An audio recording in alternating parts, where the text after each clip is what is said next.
है अनलीगल। अब हालांकि इंडिया में कोई भी चीज अनलीगल तो होता नहीं है, और अनलीगल तब तक नहीं होता है जब तक कि आपका पैसा, मतलब वो जो बिल्डर है, भले वो अनलीगल काम कर रहे हैं, ये सबको मालूम है, लेकिन अनलीगल इंडिया में कुछ नहीं होता है। एक बार पैसा पहुंच गया वहां तक जहां तक जाना चाहिए, आप समझ सकते हैं, एक बार वहां पैसा पहुंच गया तो वो चीज ऑटोमेटिकली लीगल हो जाती है। तो दोस्तों, आज का वीडियो होम लोन सीरीज का लास्ट वीडियो है, क्योंकि आज के वीडियो में मैं आपको बताने वाला हूँ लिस्ट ऑफ डॉक्यूमेंट, यानी कि अगर आप होम लोन लेना चाहते हैं तो आपके पास कौन कौन से डॉक्यूमेंट होना चाहिए। तो ये वीडियो जो है सैलराइड के लिए भी है और सेल्फ एम्प्लॉयड के लिए भी है, और उनके लिए भी है जिनका इनकम कैश में आता है, यानी कि जिनका अकाउंट में पेमेंट नहीं आता, जिनको कैश में पूरा जिनका ट्रांजेक्शन है, अगर वो होम लोन लेना चाहते हैं तो किस तरीके से वो होम लोन ले सकते हैं। क्योंकि मेरे पास बहुत सारे कंप्लेंट्स आए हैं, क्योंकि मैं बेसिकली मैं एक लोन प्रोवाइडर हूँ और मैं लोन करवाता हूँ होम लोन्स वगैरह। तो मेरे पास बहुत सारे कंप्लेंट आए हैं पहले के, जो लोग कुछ ऐसे कस्टमर्स मेरे पास आए हैं जिनके पैसे कुछ लोग लेके भाग गए हैं, मतलब कि हम आपका होम लोन करवाएंगे, हमें 20,000 दे दीजिए, 30,000 दे दीजिए, हम आपका डॉक्यूमेंटेशन करवा के, ये सब करवा के आपका लोन करवाएंगे। तो इसीलिए मैं पूरा का पूरा आपको एक डॉक्यूमेंट का एक लिस्ट बताने वाला हूँ कि किस तरीके से आप होम लोन ले सकते हैं और आपका कोई भी मतलब गलत फायदा नहीं उठा पाएगा। तो चलिए शुरू करते हैं वीडियो को।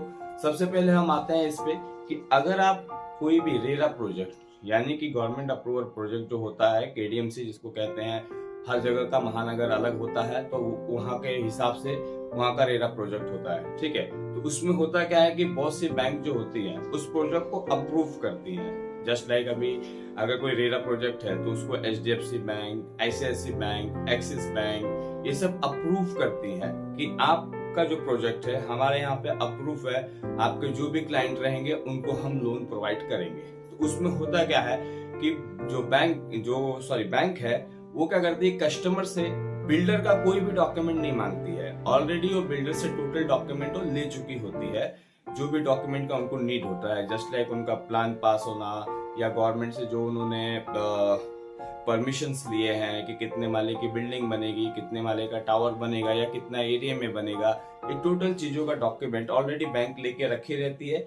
बाद में जब आप वहां पे बुकिंग करते हैं तो केवल आपका डॉक्यूमेंट लेके वो लोन आपको देती है। सेकंड आता है अनलीगल। अब हालांकि इंडिया में कोई भी चीज अनलीगल तो होता नहीं है, और अनलीगल तब तक नहीं होता है जब तक कि आपका पैसा, मतलब वो जो बिल्डर है, भले वो अनलीगल काम कर रहे हैं, ये सबको मालूम है, लेकिन अनलीगल इंडिया में कुछ नहीं होता है। एक बार पैसा पहुंच गया वहां तक जहां तक जाना चाहिए, आप समझ सकते हैं, एक बार वहां पैसा पहुंच गया तो वो चीज ऑटोमेटिकली लीगल हो जाती है।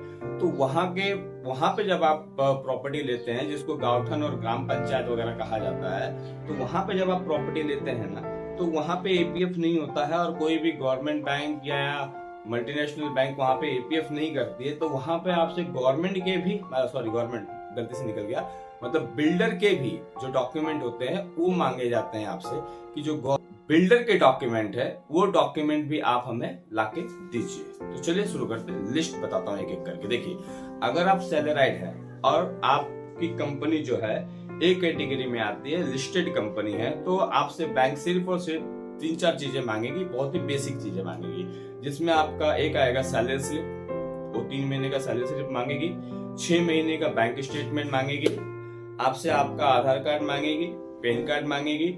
अगर आप खुद के घर में रहते हैं तो आपको घर का लाइट बिल मांगेगी, अगर आप रेंटेड है तो आपसे रेंट एग्रीमेंट मांगेगी, ठीक है। यह आपका हो गया डॉक्यूमेंट, इतना ही मांगेगी। सेकंड आपसे क्या मांगेगी, आपके को एप्लीकेंट का डॉक्यूमेंट। को एप्लीकेंट क्या होता है, इसको आप नॉमिनी भी बोल सकते हैं। जो आपकी को एप्लीकेंट है, जस्ट लाइक आपकी वाइफ हो सकती है, आपकी मदर हो सकते हैं, फादर हो सकते हैं, या आपके को एप्लीकेंट में आएंगे, तो उनका केवल आधार कार्ड और पैन कार्ड लेती है। और आधार कार्ड पैन कार्ड कब लेती है, जब उनके इनकम को क्लब नहीं कर रही होती है। अगर उनके इनकम को क्लब करेगी, जस्ट लाइक अभी मेरी सैलरी है, समझ लीजिए कि 20,000, मैंने फ्लैट बुक किया है 40 लाख का, ठीक है। अब 20,000 के सैलरी में 40 लाख का प्रॉपर्टी तो मैं ले नहीं पाऊंगा, तो अब उसमें क्या होगा कि एक एडिशनल इनकम को बोलेगी ऐड करो। तो अब एडिशनल इनकम किसका होगा, या तो मेरी वाइफ का होगा, या तो मेरे फादर का होगा, या तो मेरी मदर का होगा, ठीक है। तो इनका जब इनकम क्लब करने के लिए बोलेगी ना, तो उनका फिर वो क्या करेगी, आधार कार्ड पैन कार्ड के साथ साथ बैंक स्टेटमेंट भी लेगी। अगर वो सैलराइड है तो उनका सैलरी स्लिप भी लेगी, ठीक है। तो ये जो सैलराइड लोग हैं, ये उनके लिए इतने ही डॉक्यूमेंट होते हैं, इससे ज्यादा डॉक्यूमेंट बैंक कभी नीड करती ही नहीं है। एक फॉर्म 16 होता है, फॉर्म 16 मांगती है, ठीक है। ये हो गए सैलराइड जो लोग हैं उनका, इनकी जिनका जो सैलरी है वो अकाउंट में प्रॉपर आ रहा है, हर एक चीज है प्रॉपर, ये उनसे डॉक्यूमेंट मांगती है। अब आते हैं कि कैश सैलरी, जो लोग कैश में इनकम आता है, इनका कैश में सैलरी जिनकी है वो, जैसे उसमें बहुत सारे जो घर में मेड का काम करती हैं, या बहुत सारे लोग दुकान पे काम करते हैं, वहां पर उनको कैश में सैलरी मिलती है, सैलरी स्लिप वगैरह नहीं मिलती है। अगर वो होम लोन लेने जा रहे हैं तो उनसे बैंक क्या मांगेगी? तो उनसे सिंपल है, उनसे भी यही है कि उनसे 1 साल का बैंक स्टेटमेंट लेगी, आधार कार्ड लेगी, पैन कार्ड लेगी, सेम वही अगर खुद के घर में है तो लाइट बिल लेगी, अगर रेंटेड है तो रेंट एग्रीमेंट लेगी, को एप्लीकेंट का आधार कार्ड लेगी, पैन कार्ड लेगी। लेकिन यहाँ सैलरी स्लिप के नाम पे वो सैलरी सर्टिफिकेट मांगेगी। अब सैलरी सर्टिफिकेट क्या होता है? जस्ट लाइक कोई सो एंड सोप में आप काम कर रहे हैं, ठीक है, वहां पे जहां पे भी आप काम कर रहे हैं ना, वो क्या बोलेगी कि सर आप एक काम कीजिए कि वहां से आप उनके लेटर हेड पे ये लिखवा के लाइए कि ये फला फला आदमी मेरे यहाँ पे इतने साल से काम कर रहा है और मैं इतना उसको सैलरी कैश में देता हूँ हर महीने। या आपको सैलरी सर्टिफिकेट बोलेगी कि आप उनसे मांग के लाइए, उनका सिग्नेचर और उनके दुकान के स्टैम्प के साथ में। अगर आपकी कैश में सैलरी आ रही है तो बैंक आपसे इतना ही डॉक्यूमेंट मांगती है, इससे ज्यादा कुछ नहीं मांगती है, ठीक है। तो आपको ये समझ में आ गया कि अगर आपका सैलरी अकाउंट में आ रहा है तो बैंक आपसे क्या मांगेगी, और कैश में आ रहा है तो आपसे क्या मांगेगी। अब आते हैं हम कि जिनका बिजनेस है, ठीक है, तो जिनका बिजनेस है उनसे भी जो लिस्ट ऑफ डॉक्यूमेंट होता है बहुत ही कम होता है। उनका भी सिर्फ इतना ही होता है कि उनसे भी आधार कार्ड, पैन कार्ड, 1 साल का बैंक स्टेटमेंट, आप जो भी बिजनेस करते हैं उस बिजनेस से रिलेटेड उद्यम या एक वो मांगती है, और एक आपसे गुमस का लाइसेंस मांगती है, और आपका ITR फाइल मांगती है। अगर आप GST भर रहे हैं तो GST नंबर मांगती है। अगर GST नहीं भी भर रहे हैं तो भी आपसे बैंक उतना ज्यादा उसका नीड नहीं करती है। लेकिन हाँ, उद्यम मैंडेटरी है, उद्यम मांगेगी, गुमस का मांगेगी और ITR मांगेगी। और उद्यम कम से कम आपके पास 2 से 3 साल पुराना होना चाहिए, गुमस का आपके पास 2 से 3 साल पुराना होना चाहिए, ITR कम से कम 2 साल का आपके पास होना चाहिए। यही लिस्ट और डॉक्यूमेंट जो है बैंक आपसे नीड करती है। चाहे आप रेरा में लीजिए, गाउठन में लीजिए, ग्राम पंचायत में लीजिए, किसी भी वर्टिकल में आप डॉक्यूमेंट प्रॉपर्टी लेंगे तो बैंक आपसे इतना डॉक्यूमेंट का ही नीड करती है। उसमें एक चीज और मायने रखता है कि उस टाइम जब आप लोन ले रहे हैं दैट टाइम आपका सिविल क्या कह रहा है, ठीक है। सिविल बहुत ही इंपॉर्टेंट चीज है कि आपका सिविल इस टाइम क्या कह रहा है।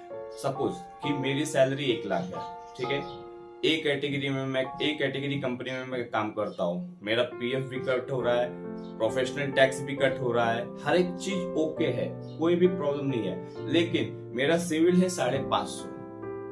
मेरा सिविल कितना है? 550। क्यों? क्योंकि पास्ट में मैं जो मैंने लोन लिया है उस लोन में मैंने क्या किया है, बहुत सारे DPDs कर रखे हैं, अभी मेरे ऊपर कुछ ओवरड्यू है, मैंने बैंक के पैसे दिए नहीं है। अब मुझे तो लग रहा है कि मेरी सैलरी 1 लाख है, मुझे तो कोई भी बैंक ऐसे बोलेगी आ जाओ मैं तुमको लोन दे रही हूँ, बट ऐसा नहीं होता है।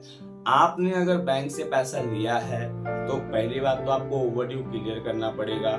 लेटेस्ट आपके 6 महीने में अगर DPD है तो कोई भी मल्टीनेशनल बैंक या गवर्नमेंट बैंक आपको एंटरटेन नहीं करेगी।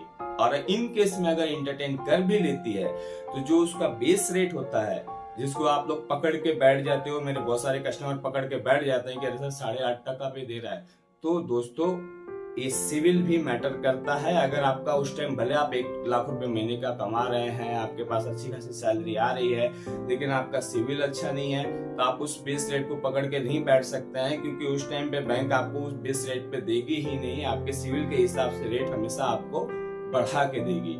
तो लिस्ट ऑफ डॉक्यूमेंट को आप याद रखिएगा ताकि कोई भी आपको बेवकूफ ना बना सके। आगे से अगर कोई आए कहे कि नहीं ये भी पेपर लगेगा वो भी पेपर लगेगा, तो आपको पता है कि क्या क्या पेपर लगेंगे। सेकंड चीज एक और होता है कि जैसे अभी मैंने बताया कि APF जब हो जाता है ना, तो वहां पे बैंक आपसे जो बिल्डर है उसका एक भी डॉक्यूमेंट नहीं मांगती है। क्यों? क्योंकि APF होते समय क्या करता है, बैंक बिल्डर के टोटल डॉक्यूमेंट अपने पास रख लेता है, समझे, जिसमें उसका CC प्लान होता है, ब्लूप्रिंट होता है, जितने भी उसने परमिशन लिए हैं और टोटल परमिशन के पेपर्स बैंक अपने पास रख लेती है। लेकिन ग्राम पंचायत और गांवठन यहाँ पे बैंक APF नहीं करती है। तो इसमें इस वर्टिकल में जब आप प्रॉपर्टी लेंगे ना तो इस वर्टिकल में आपसे बैंक क्या बोलेगी कि आपका Aadhaar card, PAN card, bank statement, आपका सैलरी स्लिप या सैलरी सर्टिफिकेट या उद्यम गुमस्कार के साथ साथ बिल्डर का मास्टर फाइल भी लगेगा।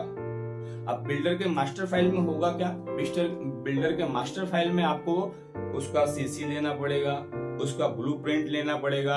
अगर वो जितने भी उसने प्लान पास करवाए हैं, जितने भी परमिशन लिए हैं, ये सब कुछ लेके आपको बैंक को देना पड़ेगा।